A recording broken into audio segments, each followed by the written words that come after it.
In the 1980s, I became involved in the issue that we thought we were running out of oil and needed to think about alternative sources of energy.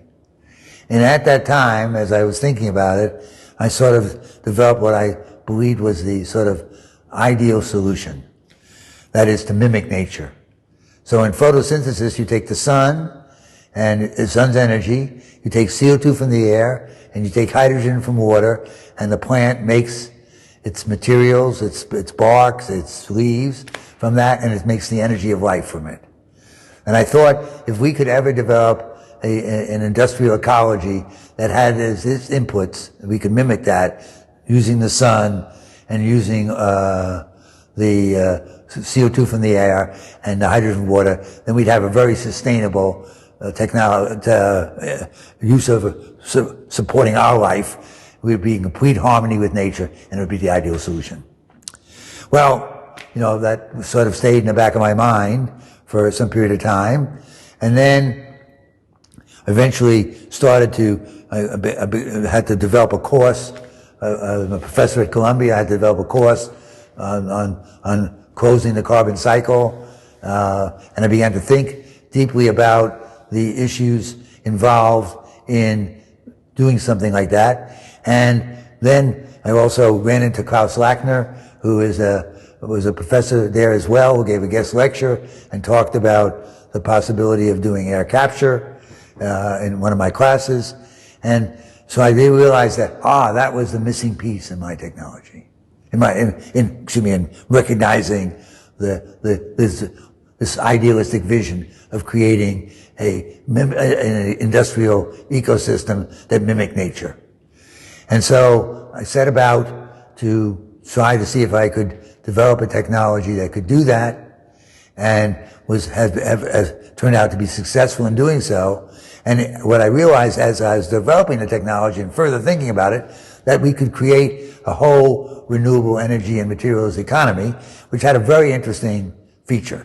Together with my co-founder of Global Thermostat, a company that takes CO2 out of the air, Graciela Trusniski, we recognized that if you had an economy that was based on those inputs to production, it had a very interesting feature. Namely, as opposed to a natural resource-based economy, the more sun you use, the more CO2 you use, the more water you use, you have a tropical forest. You prosper.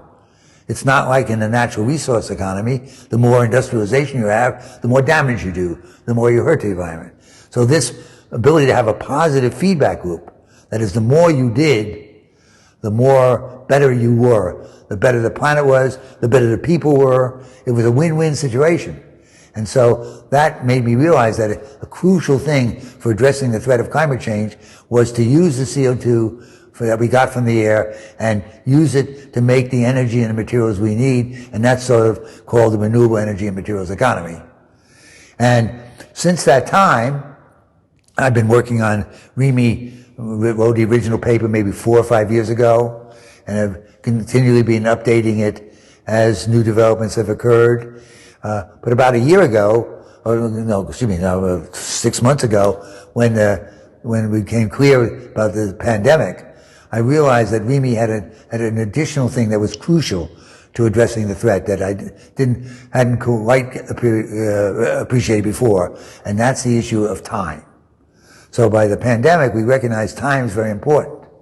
And the only way you can grow very fast is to have exponential growth, is to have the more you grow, the more you can grow some more, which is the nature of REME. So REME turns out not only in a general sense to be a way to make a healthy economy, but it also turns out to be the type of economy that you can build up and get going very quickly, and therefore create the demand for materials that in turn will provide the places to store the CO2 safely, and therefore accelerate the rate at which we can take CO2 out of the air, and therefore accelerate the rate that we can address the threat of climate change, and give us a hope of doing it fast enough to stay below the tipping points that if we go above 450 would result in catastrophic climate change, which is just like a pandemic.